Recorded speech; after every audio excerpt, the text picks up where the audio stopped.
Hello, dear listeners, and welcome to the English Globe, the place where we learn English together through simple, clear, and meaningful discussions about history, culture, and global events. I am Adam, and I am very happy to be here with my wonderful co-host Julia for another educational and easy-to-follow episode.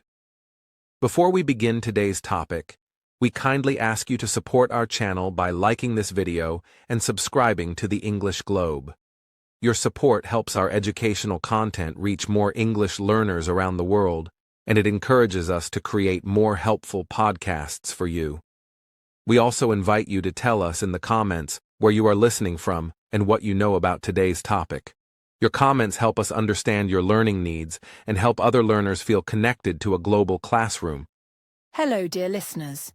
I am Julia, and I am very excited to join Adam today for a very important and fascinating historical discussion.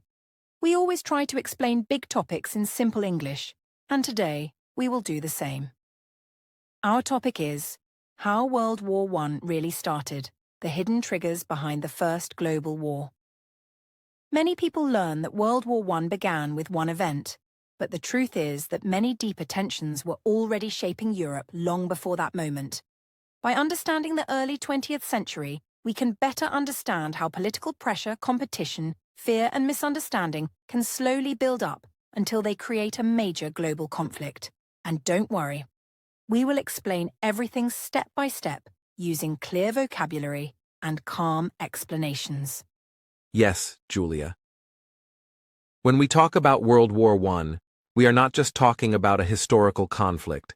We are talking about the world as it used to be, full of rising powers, old rivalries, and nations trying to protect their interests. Europe before 1914 was changing quickly, and the relationships between countries were becoming more complicated. Many nations wanted more influence, more security, and more respect. These goals did not always match, and that created tension. Understanding these details helps English learners discover new vocabulary like tension, alliance, diplomacy, competition, and rivalry, while also learning why the world entered its first major global war. Exactly, Adam.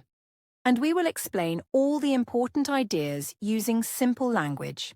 In today's episode, we will explore what Europe looked like before 1914, why countries formed alliances, how economic competition shaped politics, and how misunderstandings between leaders added pressure to an already fragile situation. Our goal is not to take sides or give opinions, but to present clear, educational information that helps you understand history while improving your English. This topic is helpful because it shows how communication, negotiation, and cooperation are essential for peace.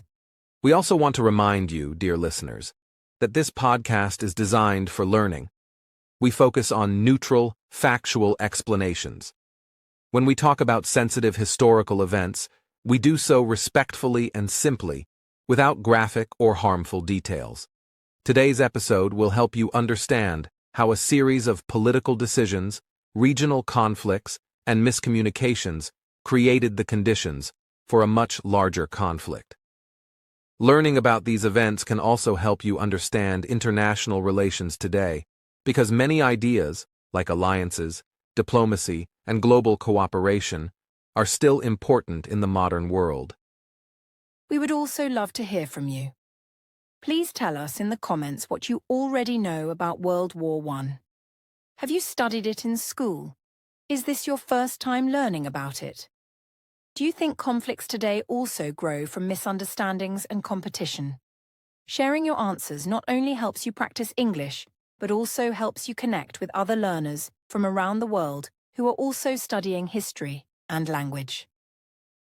Throughout this episode, you will hear important English terms such as nationalism, imperialism, influence, alliances, rivalries, miscommunication, and global conflict.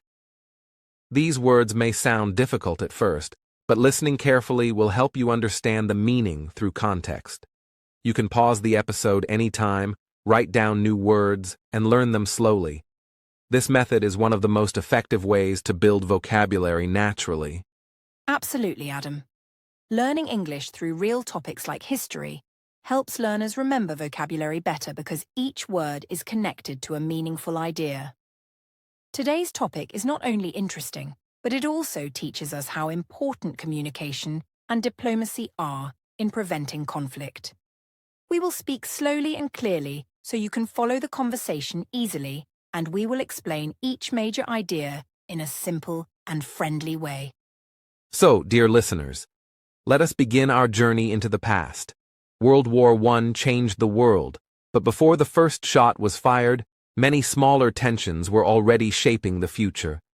Understanding these hidden triggers gives us a deeper perspective on how global events develop. And for English learners, this is a great chance to improve vocabulary, listening skills, and confidence. Yes, Adam.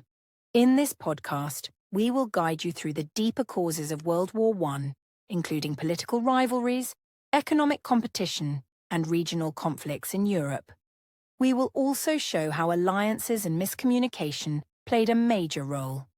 Everything will be explained in a calm, clear, and beginner-friendly way, so you can learn history and English at the same time. Before we move forward, dear listeners, we kindly ask you again to like this video and subscribe to the English Globe if you enjoy learning with us. Your support helps our global community grow and helps us produce more free educational content for learners everywhere. We truly appreciate your encouragement and your participation. Thank you, dear listeners. Now that we have introduced today's topic and prepared our minds for this journey into history, we are ready to explore the deeper story behind the First World War. Relax, listen carefully, and enjoy this lesson. In the next section, we will begin by looking at Europe before 1914 and understanding why it was a continent full of competition and rivalry. Before we explore the hidden triggers that pushed the world toward the First World War, we need to understand what Europe looked like in the years leading up to 1914. At that time, several powerful countries played major roles in shaping the continent.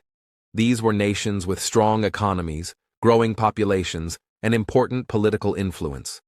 Countries like Britain, France, Germany, Austria-Hungary, and Russia were among the most powerful states in the region. Each of them wanted security, respect, and influence, and each of them believed it had important interests to protect. When several strong nations want similar goals at the same time, it can create rivalry, even if no one wants conflict. So in simple words, Europe was full of ambition, pride, and competition, long before the war officially began. Yes, Adam. And one of the strongest forces shaping Europe at this time was nationalism. Nationalism means that people feel a deep connection to their country, their culture, and their identity. This feeling can bring people together, but it can also cause problems when groups believe their country must become stronger than others. In the early 1900s, many Europeans felt proud of their nations, and governments encouraged this pride. This meant that each country wanted to show its strength, protect its borders, and sometimes expand its influence. Alongside nationalism, there was imperialism, which means countries wanted to build overseas empires. European nations competed to control regions in Africa, Asia, and other parts of the world. This competition sometimes caused disagreements, especially when two countries wanted the same territory or the same strategic advantage. Another important part of the story, dear listeners, is military expansion. We will explain this carefully and safely, without sensitive details. During this time, European countries believed that having strong armed forces was important for protecting their interests. If one country increased its military strength, other countries felt they needed to do the same. This created a cycle where nations kept expanding their capabilities because they did not want to look weak compared to their neighbors.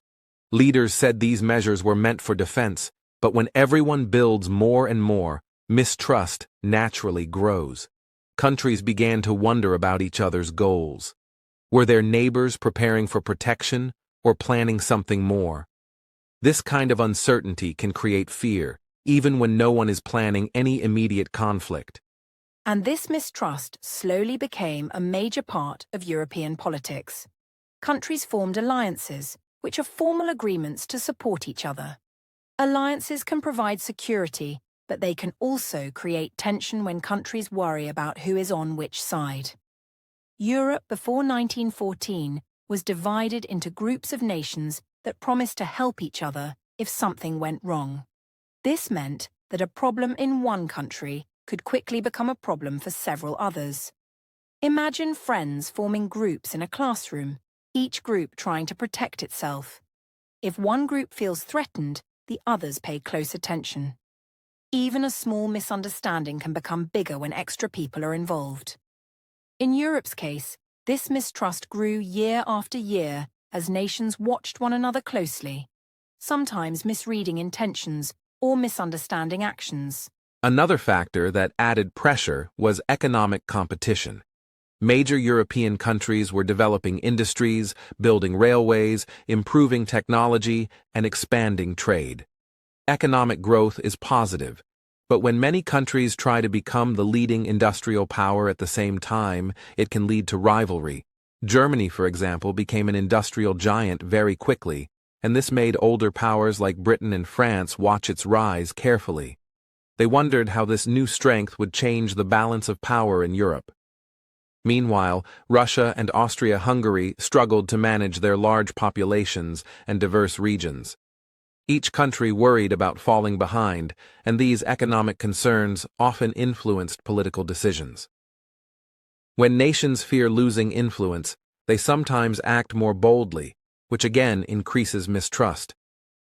All these elements, nationalism, imperialism, alliances, military expansion, and economic competition, created a very delicate environment.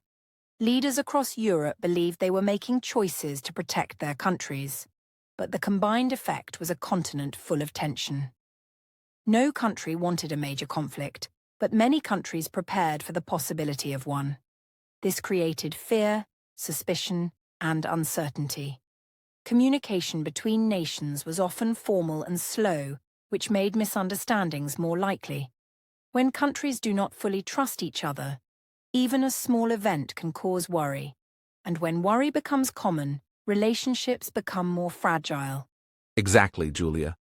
Europe before 1914 was like a map full of invisible lines of pressure.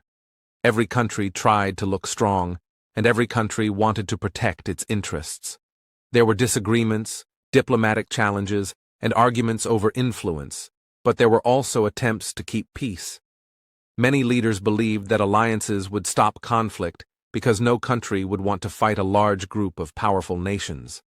Unfortunately, this idea also meant that if one small disagreement happened, many countries could be drawn into the situation quickly. This is why understanding Europe before 1914 is so important. It was not just one event that led to the war, it was a combination of growing mistrust and long-term rivalry. Dear listeners, when we understand these deeper conditions, we begin to see why the First World War did not start suddenly. Instead, it developed from a complex system of relationships, worries, pressures, and misunderstandings. Learning about this helps us understand how important communication, cooperation, and diplomacy are in preventing conflict.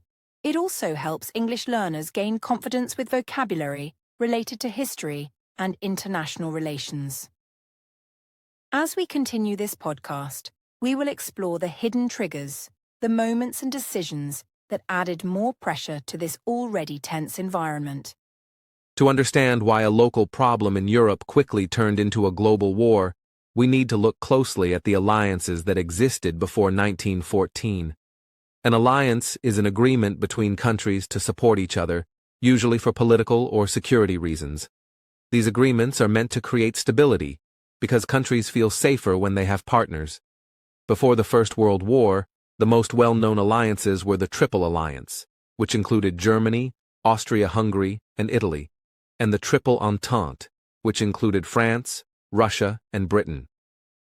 These groups were formed over many years as nations looked for friends who could help them if political disputes appeared or if they felt pressure from rival countries.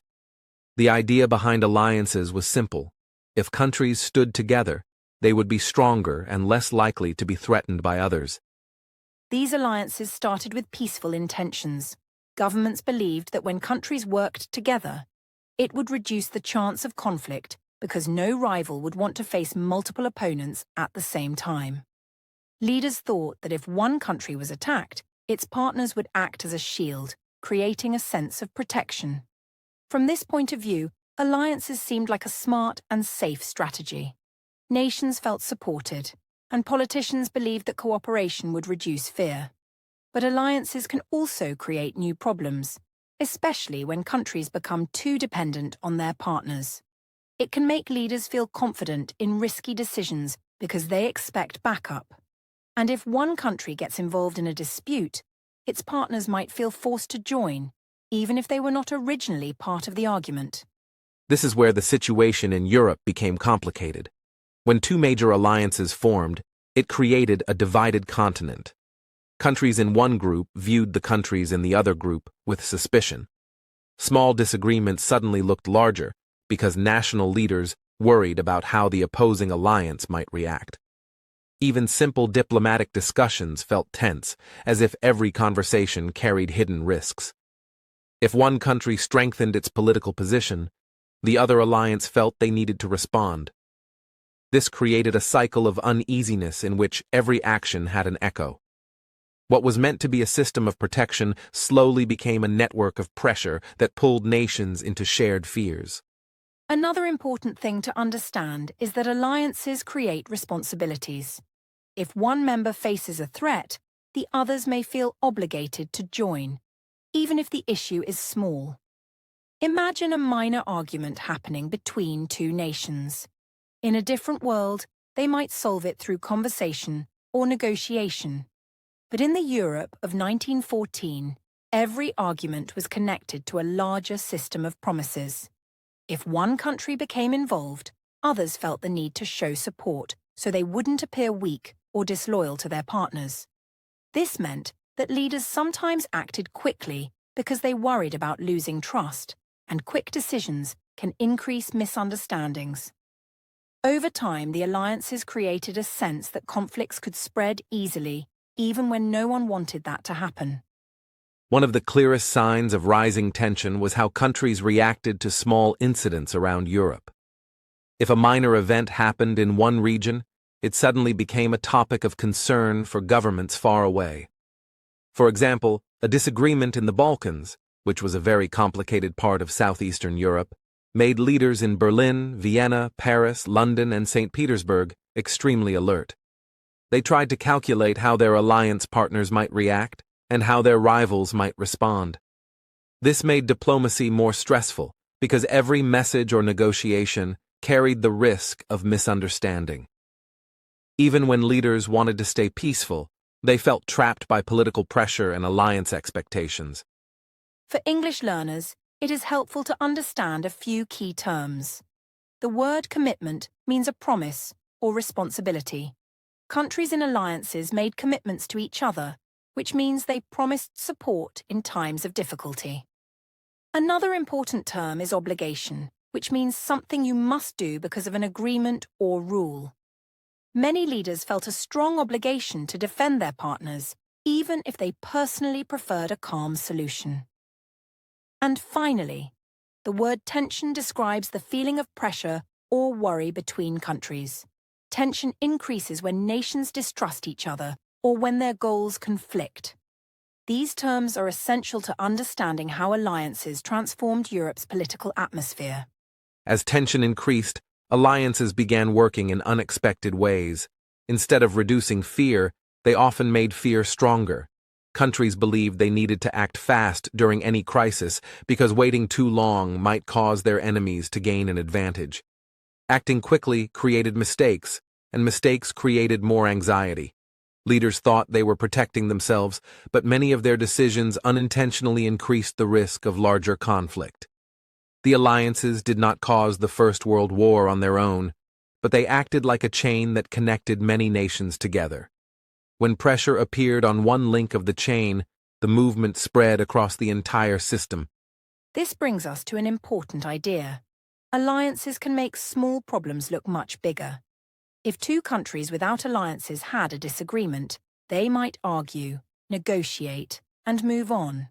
But when alliances exist, the same disagreement can involve several nations at once. This creates a situation where the actions of one country affect many others. In the early 20th century, this system made Europe fragile. A single crisis could pull in multiple governments, each with its own fears, goals, and obligations. And because communication was slower and more formal than today, misunderstandings happened easily. By understanding the alliance system, we can see how Europe became sensitive to conflict. Even leaders who wanted peace felt stuck in a system where pressure came from every direction. They were afraid of losing friends, afraid of provoking rivals, and afraid of appearing weak. This combination made diplomacy extremely difficult. The alliance system was designed to create safety, but it also created worry, and that worry played an important role in shaping the events that followed. So when we talk about the First World War, it is not enough to look only at the spark that started the conflict. We must also understand the environment that allowed that spark to spread. Alliances were a major part of that environment. They turned local tensions into international concerns and tied nations together in ways that made separation difficult. This is why alliances are often described as one of the key reasons a small crisis grew into a large conflict. In the next part of our discussion, we will look more closely at how tensions in southeastern Europe added even more pressure to this already delicate system.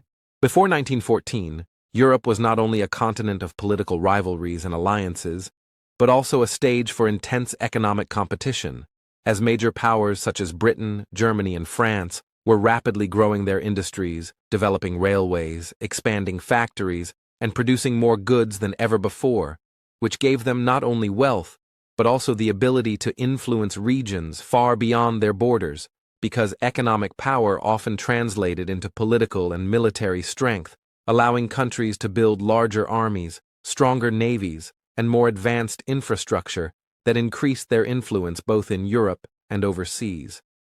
Economic growth in this period was impressive, but it was also a source of tension because while countries competed for markets, resources, and technological superiority, they sometimes interpreted each other's progress as a threat, even when the original goal was peaceful development.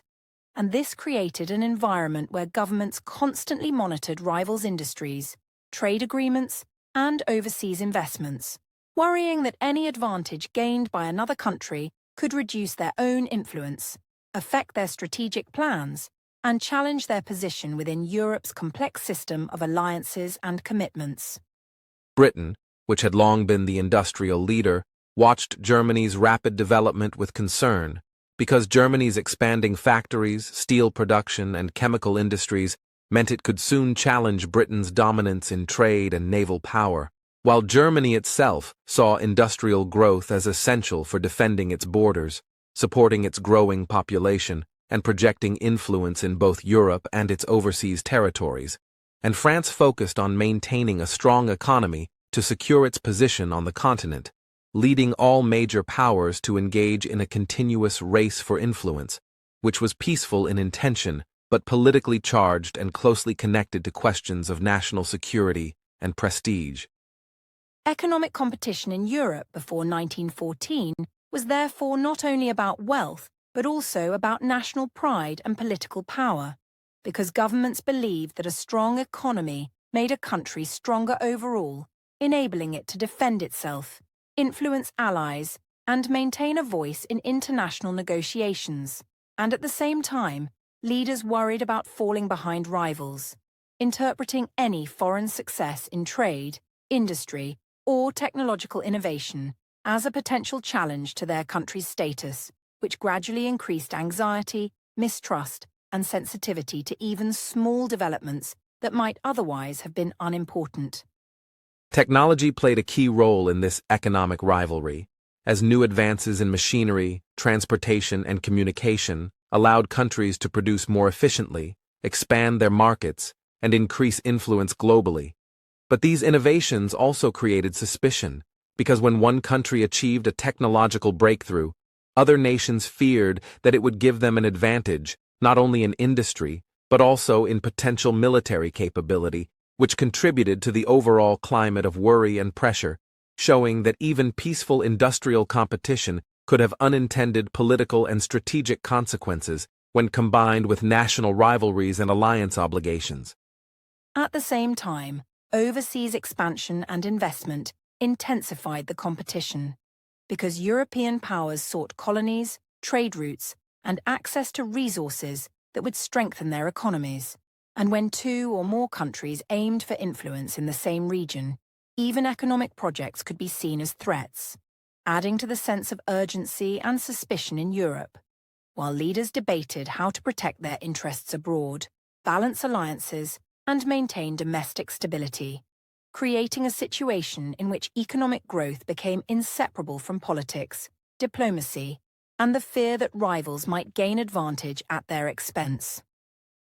It is important to understand that competition itself is not inherently negative, because in many circumstances, countries can grow simultaneously, without conflict, and technological and industrial development can improve people's lives, generate trade, and encourage innovation.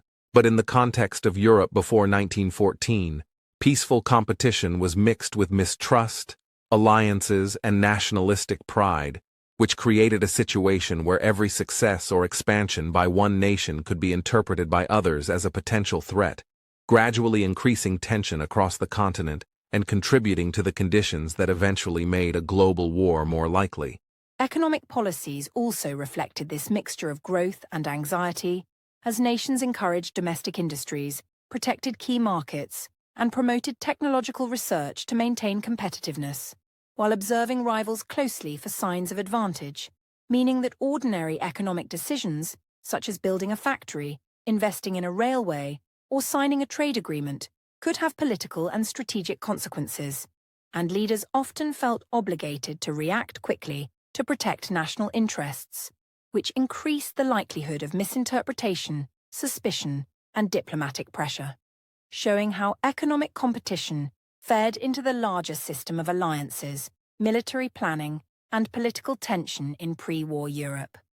In conclusion, while industrial growth and economic competition before 1914 were partly about peaceful development, they also contributed significantly to the anxiety and mistrust that pervaded Europe, because countries constantly compared themselves to rivals, worried about losing influence, and sought to protect their interests both at home and overseas, and this created an environment in which even minor economic developments could be seen as threats, alliances could amplify tensions, and leaders felt pressure to act decisively, meaning that the economic race for influence was a subtle but crucial factor that shaped Europe's path toward the First World War.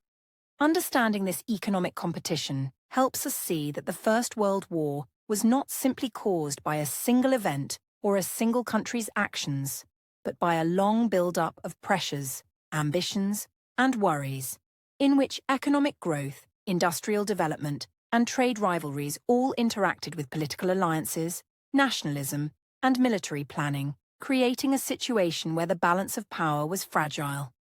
Small misunderstandings could escalate quickly, and nations felt that they needed to protect their influence constantly, which makes this period an important example of how economics, politics, and strategy can combine to shape global history, while also providing useful vocabulary for learning English related to trade, industry, and international affairs.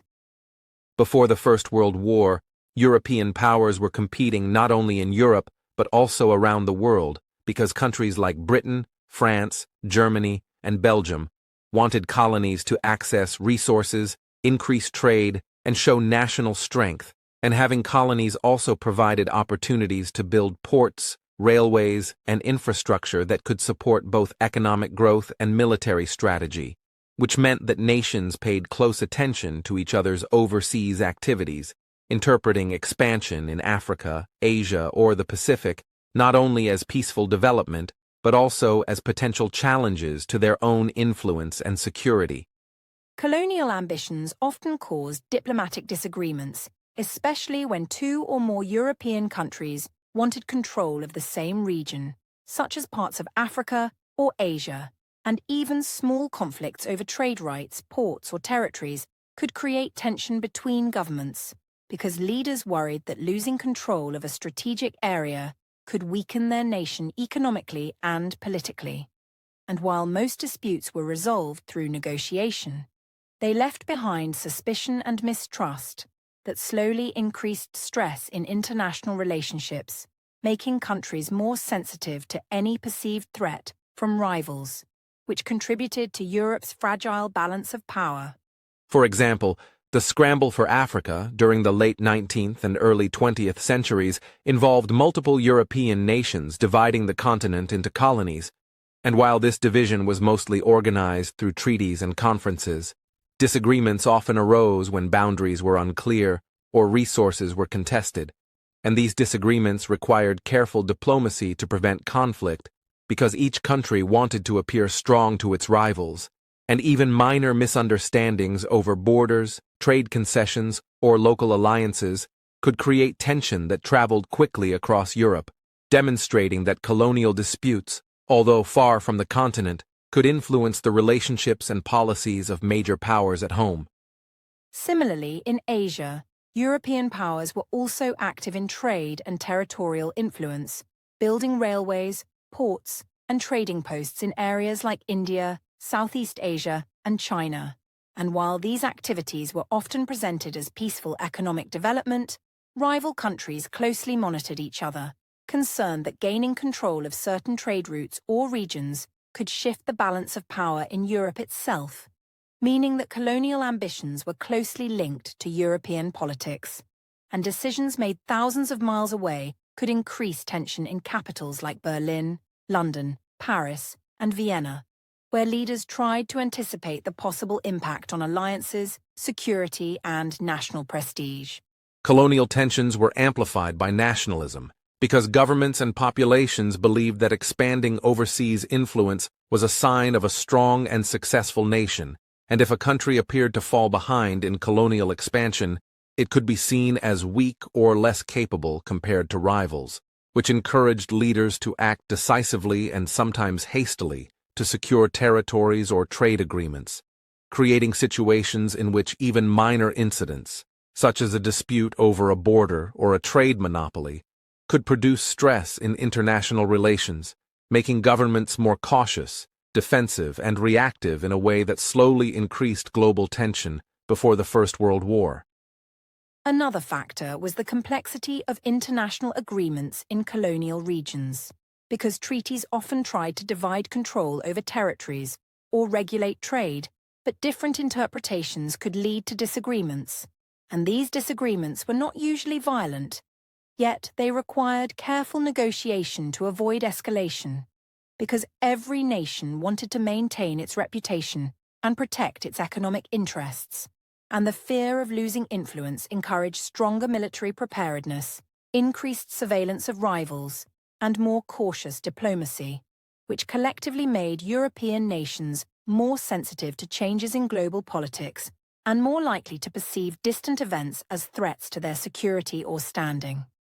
The combination of European economic growth, industrial competition, and colonial expansion created a global network of pressure points, because actions in Africa or Asia could ripple across Europe through alliances, trade dependencies, and diplomatic commitments, and leaders became increasingly aware that even peaceful economic or territorial initiatives could trigger concern among rivals, leading to higher alertness, careful monitoring, and sometimes rapid responses to minor events, which contributed to the rising tension across the continent, showing that the causes of the First World War were not limited to Europe itself, but were connected to international interactions that reached around the world. Colonial ambitions were therefore both practical and symbolic, because gaining overseas territories provided economic resources, access to raw materials, and trade advantages, but also served as a visible demonstration of national strength, prestige, and capability. And when multiple countries sought influence in the same areas, these ambitions overlapped, creating friction that, even if managed diplomatically, added to the cumulative stress in international relationships, increasing mistrust, suspicion, and caution in decision-making, which meant that by 1914, European powers were entangled in a complex system of political, economic, and territorial concerns that contributed to the fragile global environment. In summary, colonial tensions before the First World War played an important role in shaping the atmosphere of uncertainty and concern among European nations, because disputes over territories, trade, and influence, even when resolved peacefully, created lasting memories of rivalry, contributed to national pride, and amplified existing economic, political, and military anxieties, which meant that the international environment was already under pressure, and any small crisis, local disagreement, or misunderstanding could escalate quickly, demonstrating how far-reaching the causes of World War I were, and how global competition helped set the stage for a larger conflict. Understanding colonial tensions helps us see the interconnectedness of the world before 1914, because decisions made in Africa, Asia, or the Pacific affected alliances, trade, and diplomacy in Europe. And by recognizing that these pressures were both economic and symbolic, learners can also improve their English vocabulary with terms such as influence, colonialism, prestige, diplomacy, trade routes, and territory, while understanding that the complex network of relationships between nations gradually increased global stress, making Europe and the world more fragile, and setting the stage for the series of events that ultimately led to the outbreak of the First World War. The Balkans, located in southeastern Europe, were one of the most politically unstable regions before 1914 because the area was home to many different ethnic groups, each with its own language, culture, and history, and these groups often had competing national goals, such as independence, territorial expansion, or control over resources, which created a patchwork of conflicting ambitions, while larger powers in Europe, including Austria-Hungary, Russia, and the Ottoman Empire, also sought influence in the region, making it a highly complex environment where local disputes could quickly attract the attention and involvement of major nations, increasing overall tension. In the Balkans, there were Slavs, Serbs, Croats, Bulgarians, Romanians, Greeks, and many other ethnic communities, each with historical grievances and aspirations. And while most people simply wanted to live peacefully, nationalist movements encouraged citizens to demand independence or territorial control, often leading to protests, local conflicts, and political instability. And these tensions were closely monitored by neighboring European powers, because any change in control over land or influence could upset the delicate balance of alliances and provoke reactions that extended far beyond the region itself, affecting diplomatic relations across the continent.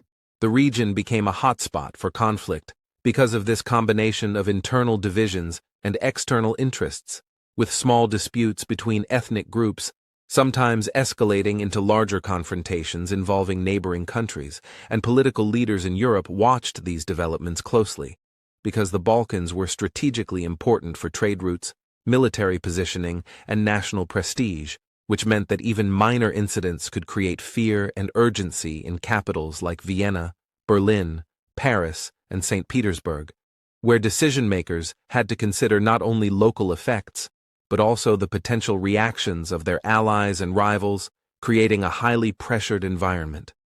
The situation in the Balkans was further complicated by alliances, because Austria-Hungary and Germany sought to strengthen their influence, while Russia supported Slavic groups, particularly Serbia. And these conflicting ambitions meant that local events could trigger international responses, even when no one desired a wider conflict. And the delicate balance of power meant that countries felt compelled to act decisively in order to protect their allies, demonstrate strength, and maintain influence, which added pressure on European leaders, and increased the likelihood that tensions in this relatively small region could have continent-wide consequences.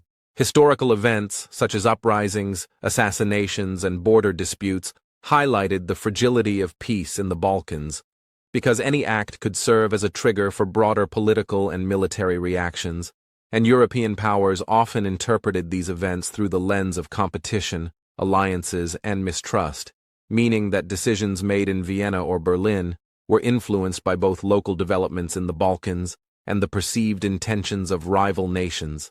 And this combination of local instability and global attention made the region a consistent source of anxiety, demonstrating how interconnected European politics had become and how small crises could escalate rapidly.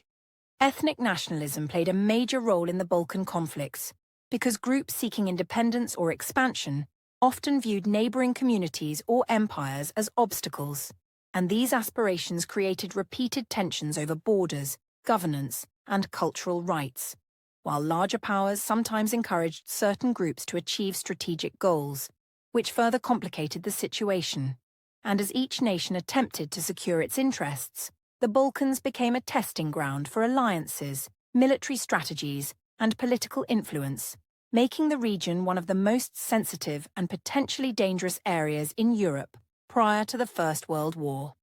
The Balkan crises were a warning to European leaders that instability in one region could spread to the rest of the continent, because the alliances and commitments established between major powers meant that local conflicts might draw in multiple countries, creating a chain reaction, and leaders increasingly realized that they had to consider both immediate and long-term consequences of any action or inaction in the region, which heightened anxiety, encouraged rapid decision-making, and increased the likelihood that mistakes or misunderstandings could have serious consequences, adding to the overall pressure that set the stage for a wider European war. Understanding the Balkans helps learners see how local conflicts, ethnic diversity, and nationalist ambitions can influence international relations, because even small disputes in a strategically important area can attract attention from larger powers, affect alliances, and create diplomatic pressure. And in the years before 1914, the region demonstrated that geography, culture, and history combined with political ambitions to create a hotspot for tension, which shows that the causes of the First World War were not limited to a single event, but were built on decades of complex interactions, misunderstandings, and accumulated pressure that eventually made conflict almost unavoidable. In summary, the Balkans were one of the most unstable and sensitive regions of pre-1914 Europe because multiple ethnic groups pursued their own national goals, while larger powers competed for influence. Alliances linked local issues to continental politics, and even minor events could quickly create international concern, which meant that the region played a central role in increasing tension across Europe, serving as both a warning and a catalyst for broader conflicts. And by studying the Balkans, we can better understand how interconnected politics, ethnicity, alliances, and geography contributed to the pressures that ultimately led to the outbreak of the First World War. For English learners, the Balkans illustrate important vocabulary and concepts such as nationalism, ethnic groups, political instability, strategic importance, and alliance commitments. And following the story of this region also helps learners understand how local tensions can affect global politics, showing that history is often the result of many overlapping factors.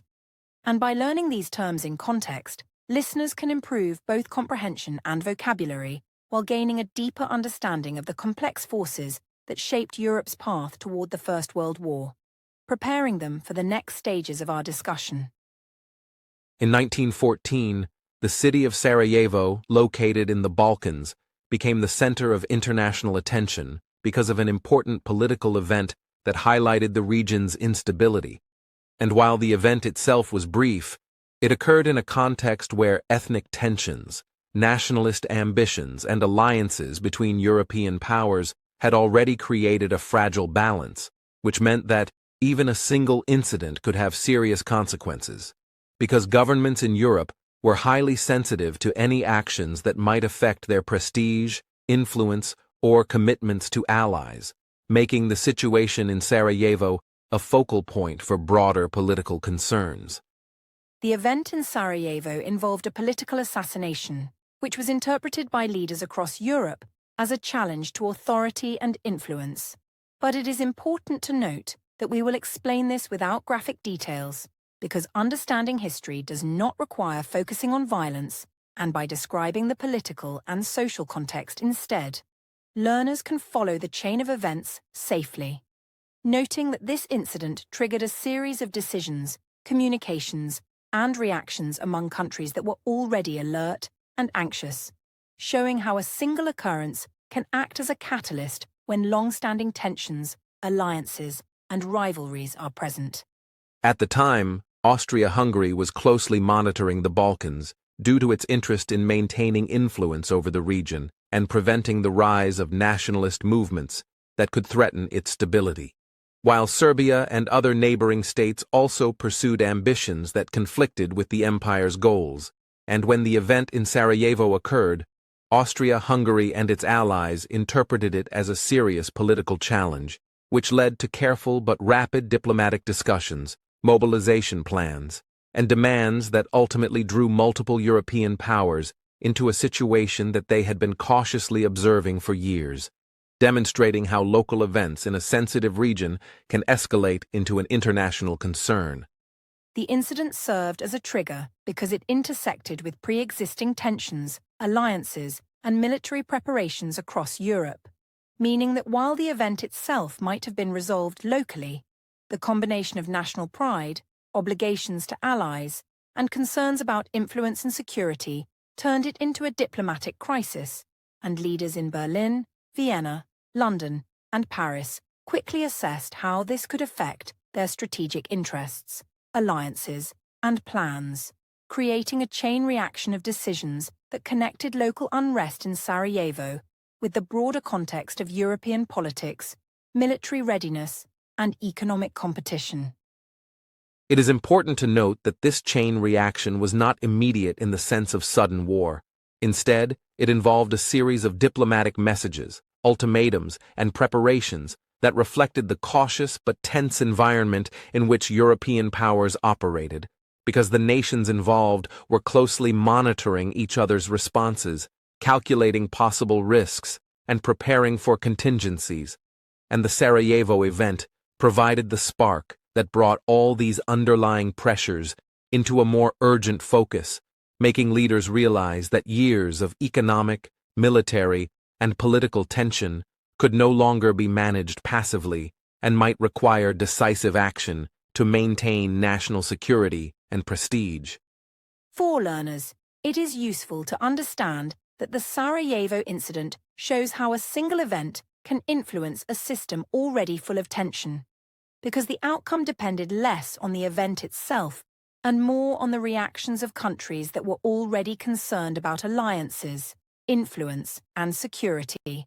And by analysing this safely and factually, learners can see the connection between local developments, national decision-making, and international consequences, highlighting the importance of context in history, where long-term pressures and rivalries set the stage for major events, even if the event appears small or isolated at first glance.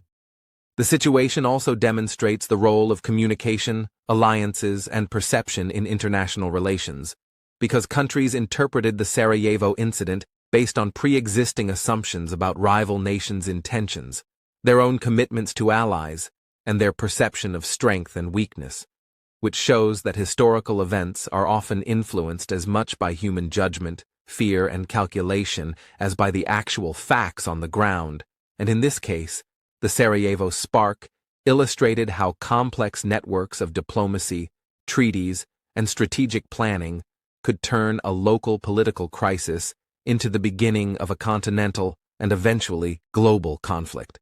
In summary, Sarajevo in 1914 represents the moment when long-standing economic competition, colonial ambitions, Balkan instability, alliance commitments, and military preparedness converged, because the incident activated the chain reaction that had been quietly building for years. And by studying this safely, learners can understand how small events, when combined with pre-existing pressures and mistrust, can escalate into much larger conflicts, showing that the causes of the First World War were deeply rooted and interconnected, and helping learners connect vocabulary such as spark, trigger, alliance, tension, diplomacy, and pressure to real historical events. For English learners, Sarajevo also provides a valuable lesson in understanding cause and effect in history, because it illustrates that major conflicts rarely begin suddenly without warning, and that leaders' perceptions, decisions, and reactions to local events can have far-reaching consequences, making it an ideal example for learning both history and vocabulary related to international relations, political events, and diplomacy, while reinforcing listening skills through long, structured sentences that explain the connections between local incidents and global outcomes in clear, slow, and educational English.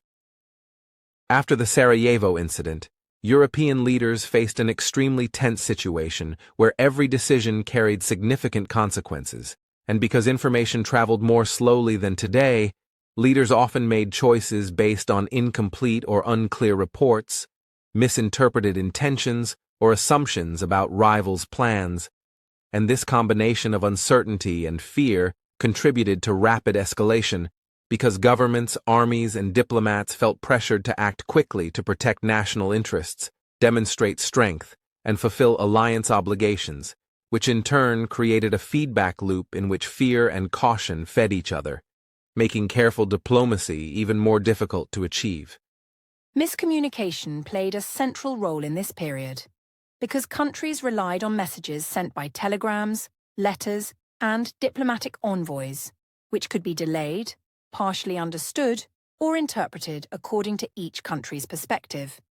And when Austria-Hungary sent demands to Serbia, or when Germany and Russia exchanged messages about their support for allies, even small delays or ambiguous wording could be perceived as threats, making leaders assume that rivals were preparing for aggressive action. And this interpretation fueled a chain reaction in which each government believed it needed to respond quickly, escalating tensions before full clarity was achieved. Leaders also made decisions based on fear, because years of competition, military buildup, and complex alliances had created a situation in which any perceived weakness could be exploited by rivals, and countries worried that hesitation might result in loss of territory, prestige, or influence, which encouraged faster mobilization of armies and navies, stricter diplomatic demands, and more rigid interpretations of treaties, and this fear-based decision-making often ignored alternative solutions or diplomatic compromise, showing that misperception and anticipation of enemy action could be as important as actual events in shaping historical outcomes. The speed at which decisions were made amplified the problem, because once Austria-Hungary decided to mobilize and Germany provided backing, other nations felt obligated to prepare their own forces, leading to a domino effect in which each step triggered further action. And as countries prepared for war, political leaders faced internal pressure to demonstrate resolve, maintain public confidence, and uphold national pride, which meant that hesitation or compromise was politically difficult, and each nation's fear of being outmaneuvered contributed to rapid escalation, even though no country initially wanted a large-scale conflict across Europe. Mobilization, which is the process of preparing and organizing armies for war, played a significant role in increasing tension, because once troops began moving, railways were used to transport soldiers, and supply chains were activated. It signaled to other nations that a country was ready to fight, creating a sense of urgency for rivals to respond. And these military preparations were interpreted not as routine readiness, but as preparation for attack, which increased anxiety, prompted diplomatic messages that were sometimes misunderstood, and intensified the perception that immediate action was necessary to avoid strategic disadvantage, making accidental escalation more likely.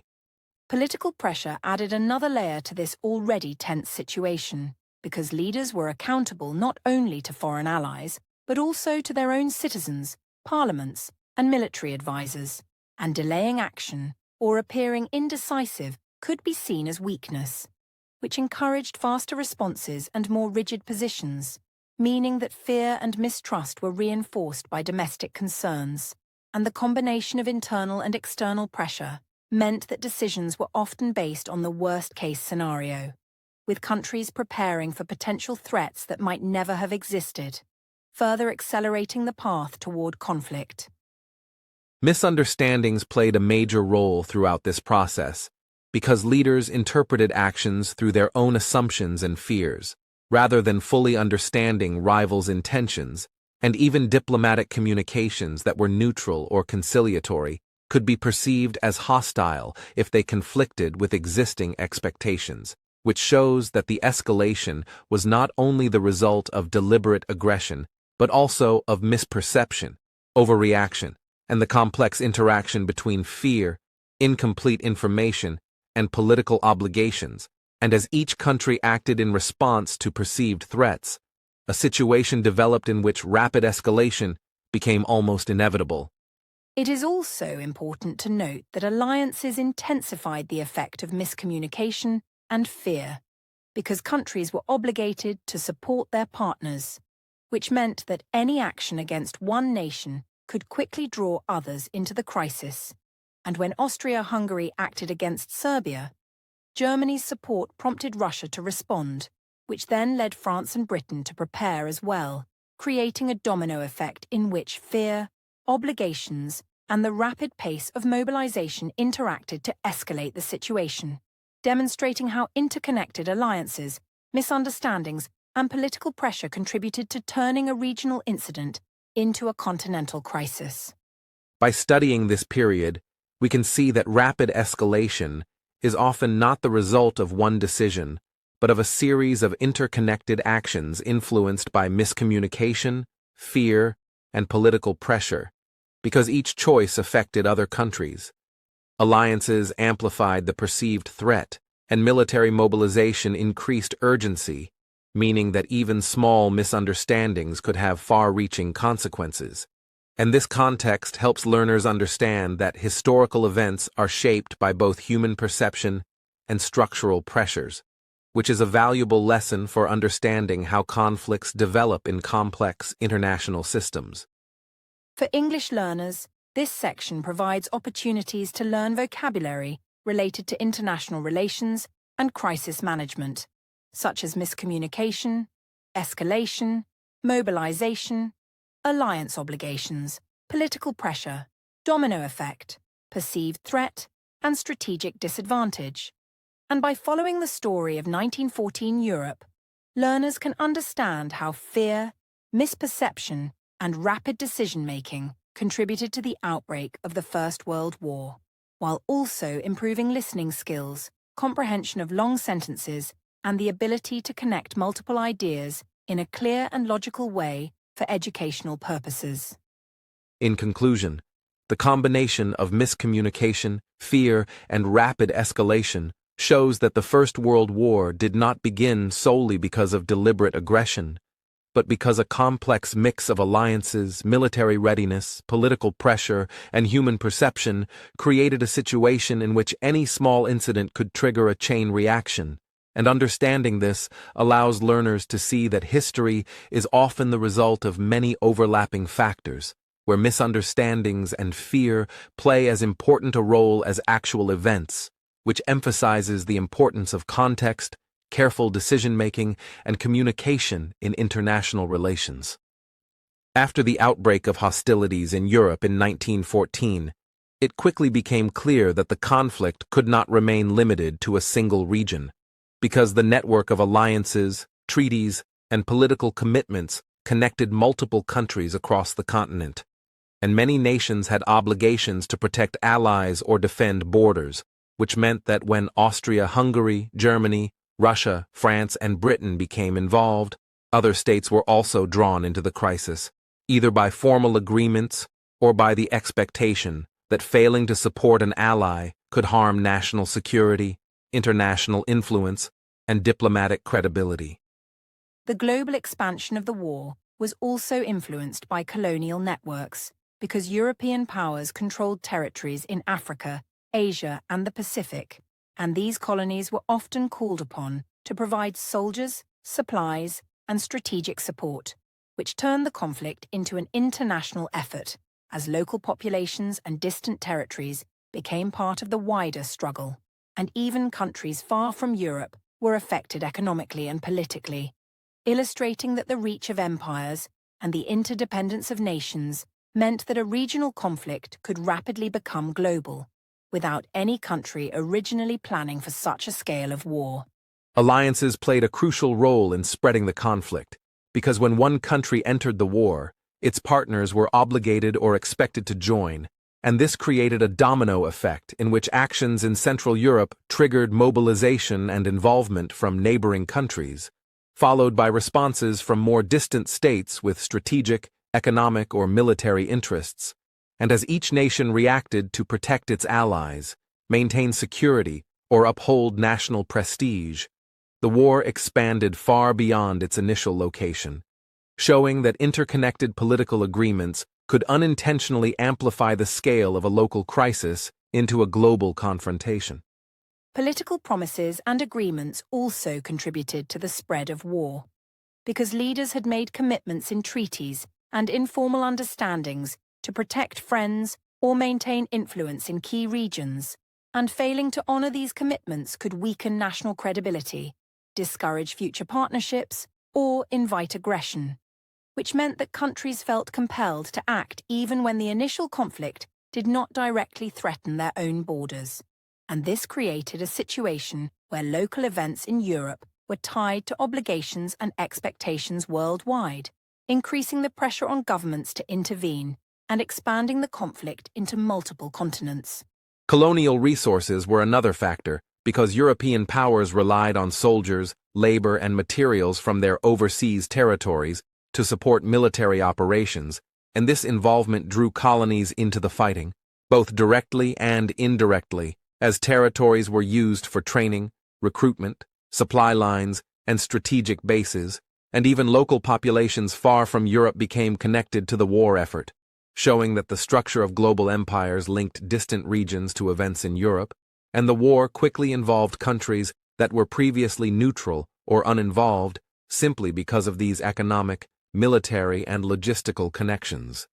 The combination of alliances, colonial networks, and political commitments made it almost inevitable that the conflict would expand beyond Europe, because countries were tightly linked through treaties, trade, and influence, and when one nation acted, others felt pressure to respond, mobilize, and protect their interests, which created a chain reaction that turned the initial European crisis into a global war.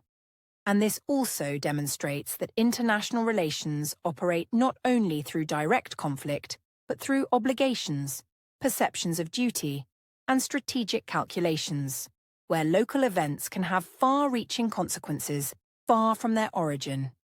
Another factor was the interconnectedness of global economies, because European powers were involved in trade, finance, and investment across the world, and the outbreak of hostilities disrupted these networks, affecting markets, resources, and transportation in distant countries, which drew attention and sometimes involvement from states outside Europe, either to protect economic interests, maintain supply chains, or ensure access to resources, illustrating that even without formal military alliances, global interdependence made it difficult for countries to remain isolated, and local conflicts could create international ripple effects through economic and strategic connections. Looking back at the First World War, we can see that the causes were many and interconnected, because political alliances, economic competition, colonial ambitions, nationalist movements, military preparedness, and the fragile situation in regions like the Balkans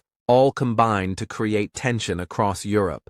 And when the Sarajevo incident occurred, it acted as a spark in a highly volatile environment, which demonstrates that major historical events are rarely caused by a single action, but by a series of decisions, misunderstandings, and pressures accumulated over years, showing that context is key to understanding history.